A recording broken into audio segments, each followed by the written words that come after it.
Bom dia! Hoje nós vamos falar de Heidegger e a poesia. Um outro filósofo importante que tem a ver com a poesia. Nós já tivemos a ocasião de dizer que Nietzsche foi um poeta também. E agora vamos ver o que Heidegger tem a dizer sobre a poesia. Ele focalizou a poesia de Hölderlin, Friedrich Hölderlin, um poeta alemão que eu considero dos melhores, e não apenas eu, né? Que poderia corresponder ao russo Velimir Hlebnikov. Ambos foram considerados como que insanos, entre aspas, né? Mas atingiram aquilo que Heidegger vai chamar de a essência da poesia. Então eu vou começar mencionando aqui um trabalho de um engenheiro brasileiro chamado Milton Vargas, que, além de ser engenheiro da Politécnica, professor emérito da Politécnica, ele foi fundador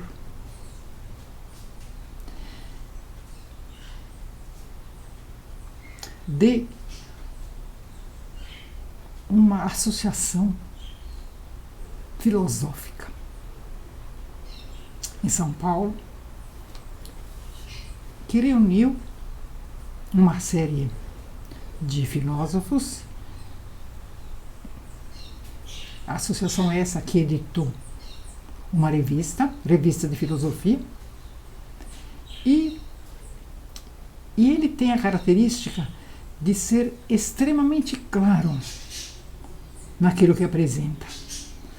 Heidegger é considerado um filósofo complexo. Os livros dele mais conhecidos são O Ser e o Tempo, né? A Essência da Verdade, e no caso Hölderlin e a Essência da Poesia. O livro dele mais famoso é Ser e o Tempo, e baseando no Ser e o Tempo é que Milton Vargas vai associar alguns conceitos fundamentais desse livro aos conceitos da poesia, utilizando, como disse, a poesia de Hölderlin, né? De Friedrich Hölderlin. Então, o que diz o Heidegger a respeito da origem da obra de arte?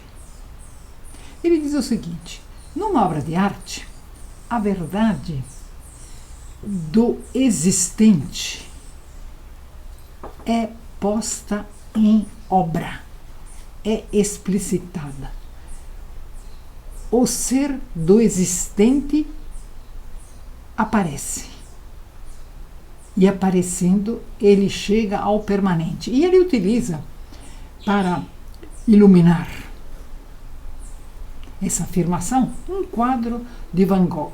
Um quadro de Van Gogh que é famoso, vocês encontram no Google, encontram em qualquer catálogo o livro da arte dele, né, chamado Os Sapatos. Os Sapatos, vocês vão ver lá uns sapatos amarelos, né, jogados no meio do quadro, que aparecem. O sapato, no caso, revela a sua existência. Então, a obra de arte, né, do sapato transformado em obra de arte, é uma verdade. Revela a verdade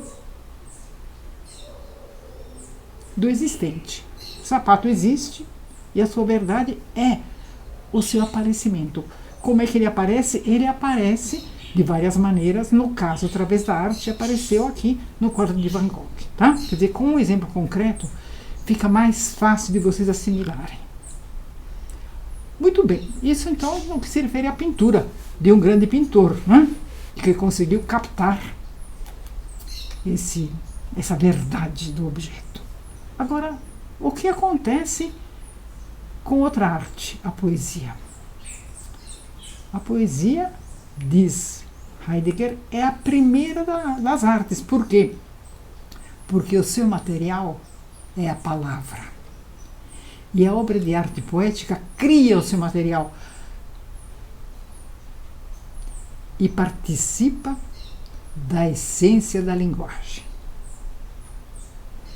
A poesia preenche o vazio entre as palavras.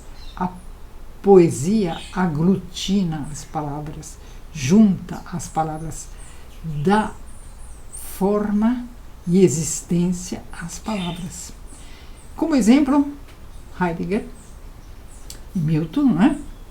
Lembram o grito inicial dos homens, não é? Quando os homens primitivos se faziam ouvir através de gritos ou manifestavam a sua existência através do grito primordial, grito inicial.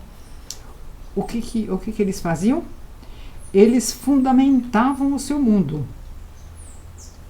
E eles, com esse grito, instauravam o ser dos entes que os rodeavam. Então, esse grito inicial é a categoria inaugural e fundamentadora do mito. O mito tem toda uma história, toda uma evolução, toda uma explicação. Eu vou me referir aqui a uma obra que já apresentei num vídeo a vocês, obra de Eliazar Meletinsky, um estudioso do mito.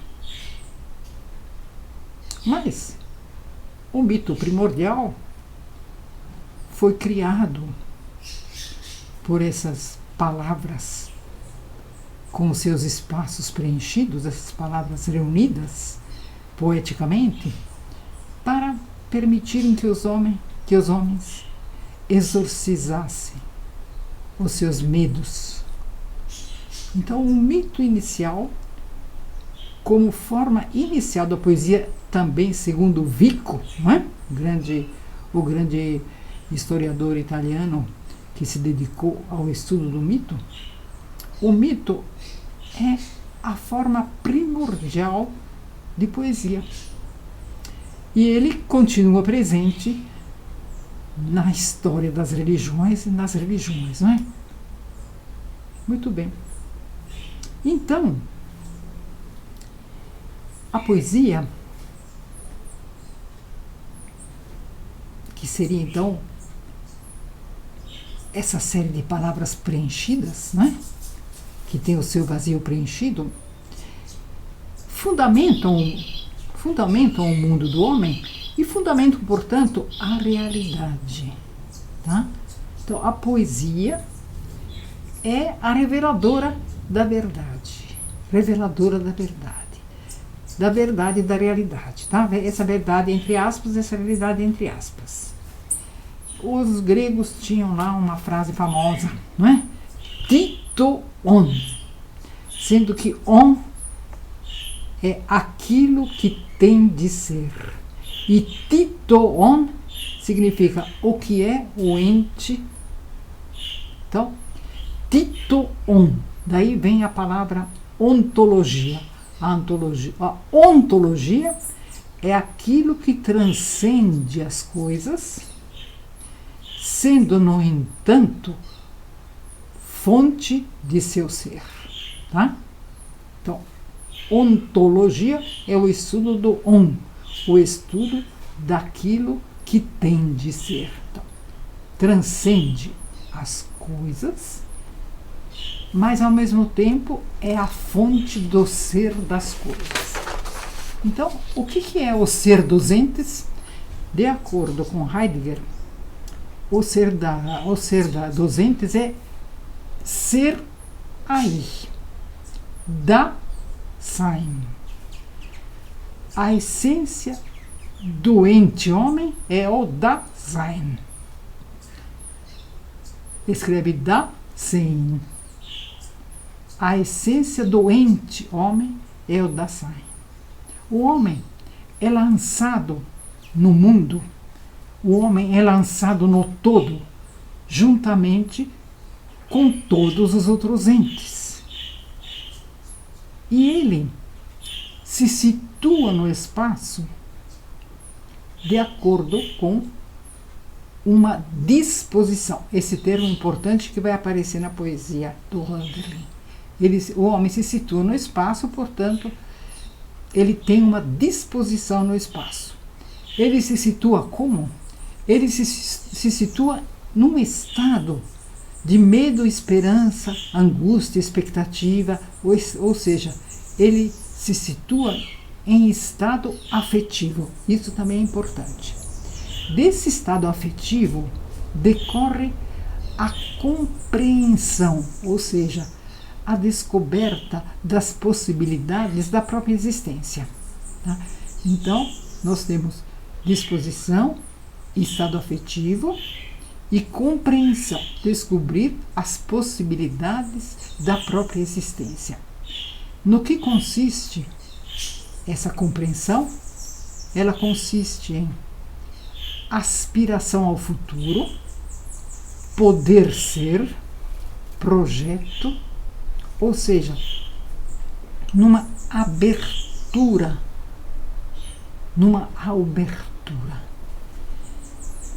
Através dessa abertura é que surge a linguagem. Tá? Esse grito inicial vai aos poucos se transformando em linguagem. E o que é a linguagem? A linguagem é o ser no mundo. A linguagem é a morada do ser.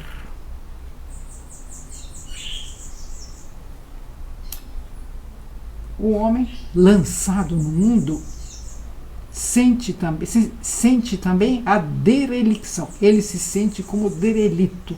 Ele procura apoio, ele busca apoio. E uma situação limite nesse mundo é a morte. Só a morte é inadiável. Então, a morte é a situação limite que exige a radicalização desse ser aí, desse Dasein.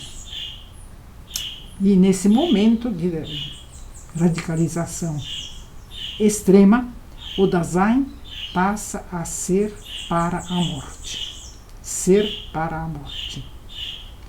Muito bem.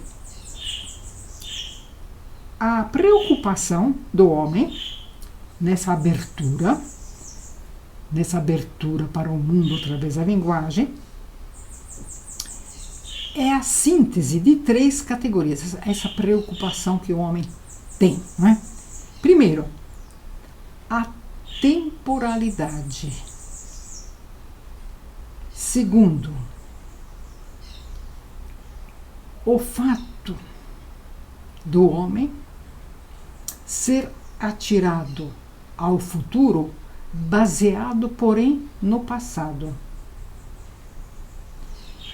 Nessa instância da preocupação, o Dasein passa a ser a mobilidade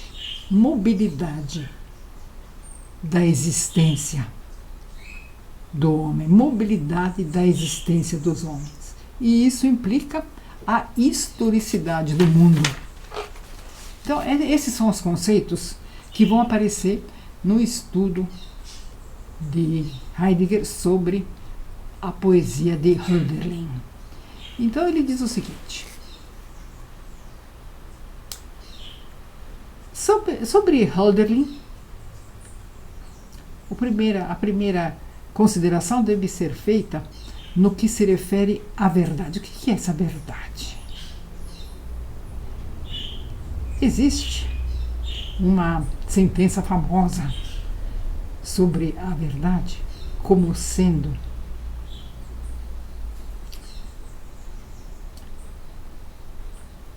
adequatio rei et intellectus, ou seja, a adequação da coisa ao intelecto, ou a adequação entre coisa e intelecto. Ou seja, vejam bem, é a conformidade do objeto com a ideia que se tem dele. É uma frase interessantíssima, não é? Mudando-se a ideia que se tem de uma coisa, muda também a coisa. É uma frase perene, uma frase que vale em qualquer tempo, não é? Particularmente nos tempos contemporâneos em que nós estamos vivendo a relativização de tanta coisa, não é? Então, a correspondência entre a coisa e a proposição mental. A proposição mental relaciona-se com a coisa, representando-a. Olha que interessante. Então o que vem a ser essa representação da coisa? É deixar algo tomar a posição frente a nós como objeto. Lembram-se da posição do Heidegger? Então, essa categoria da posição é a representação da coisa de acordo com uma preposição mental. Então, essa posição do objeto, essa posição da coisa, vem através de uma abertura e se mantém em si mesma como coisa. Então, essa categoria do aberto faz com que o objeto representado se mantenha em si mesmo enquanto coisa e se manifeste como uma constante. Toda relação aberta é uma atuação. A proposição mental se ajusta segundo uma direção: deixar as coisas serem o que são. A liberdade de revelar algo já aberto. Então, o Dasein será aberto quando trouxer a certeza como possibilidade da liberdade. Essa liberdade, em grego, era aletheia e também significava revelação. Tem a possibilidade da liberdade, a possibilidade da revelação. A verdade não da coisa, a verdade da proposição. O estabelecer-se do mundo como verdade coincide e corresponde ao encobrimento do ser. A essência da verdade traz consigo a essência da não-verdade. Então, errar é a contraessência essencial da verdade. Então, o que diz Hölderlin? Ele diz que a poesia é uma franja da inocência. A poesia implica a juventude do ser. A linguagem foi dada ao homem para testemunhar o que é. E a poesia pertence à linguagem, e é por meio dela que o homem consegue afirmar o que é. A abertura do homem ao mundo é dada através da denominação e do diálogo, a conversação. O falar inicial é, antes de tudo, poético. O falar inicial é, antes de tudo, poético. Só depois ele é lógico. Aos poetas, diz Hölderlin, cabe estabelecer o que é permanente. É poeticamente que o homem habita a terra. Eu vou agora ler a vocês um textozinho do trabalho do Milton Vargas, né? Sem sintetizá-lo como eu fiz até aqui, só para vocês verem a interrelação dos conceitos que já mencionei. Então, esta franja de inocência esta inocente atividade da juventude, a qual se refere Hölderlin, quando quer situar a poesia, não é? Esta inocente atividade da juventude é feita de palavras. Porém, as palavras são os elementos da linguagem, a qual é o mais perigoso dos dons recebidos pelos homens, pois é através dela que se abrem as portas dos mistérios insondáveis, e com ela se denominam as coisas, se denominam os mortais e se denominam os deuses. Através dela, tudo se subverte, tudo se confunde. Através das palavras, os homens se reúnem em assembleia, mas também declaram as guerras implacáveis. Através das palavras são instituídas as culturas. Através delas se narram a sua história, mas também através das palavras se proclamam a sua decadência e o seu fim. Com as palavras se denominam os deuses e se instituem os ritos.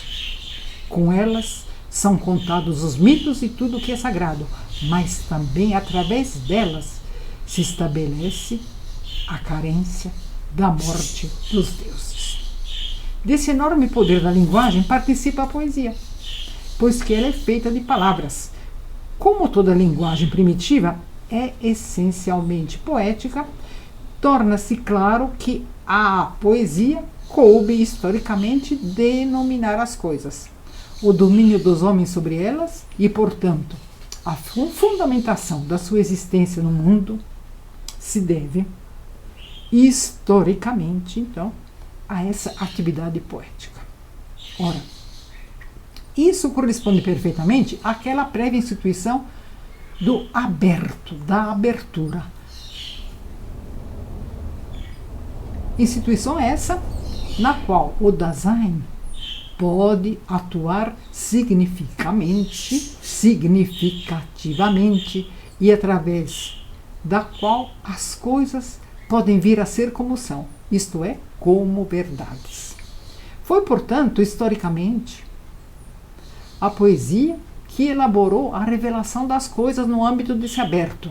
Note-se que foi dito na obra de Heidegger, O Ser e o Tempo, que o uso da linguagem é uma das características fundamentais do Dasein. É a linguagem que, possibilitando o aberto, possibilita ao homem o seu ser no mundo.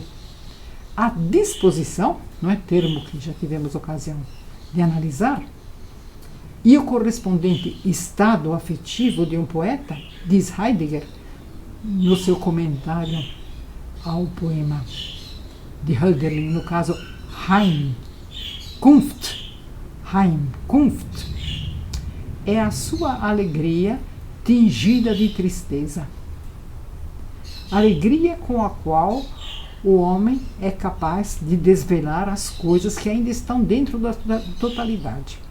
E tristeza da solidão de sua posição singular entre os outros homens. Entretanto, a poesia não está só nesse denominar inaugural das coisas e no estabelecimento das culturas. Ela está também aqui e agora, entre nós, como sempre esteve em todas as épocas do mundo, como um tipo especial de conversão que os homens mantêm entre si. O diálogo dos homens entre si. Né? Pois, se o Dasein e o mundo são essencialmente temporalidade, caberá à poesia também a redenominação constante dos aspectos mutáveis das culturas. E, além disso, o estabelecimento e o restabelecimento constante do que deve perdurar e permanecer, como um leito perene sobre o qual corre o rio da temporalidade. Constantemente em mudança. Ela a quem cabe instituir o que é permanente. Somente por isso podem os homens manter essa infinita atuação, a longa e única conversação através dos séculos de cultura. Esse algo que permanece e é constante, instituído e renovado constantemente pela poesia, é experimentado pelos homens em sua longa conversação como pano de fundo de toda a mutabilidade temporal. Depois disso estabelecido é que é possível a verificação da adequação das verdades proposicionais e das verdades particulares de cada ente.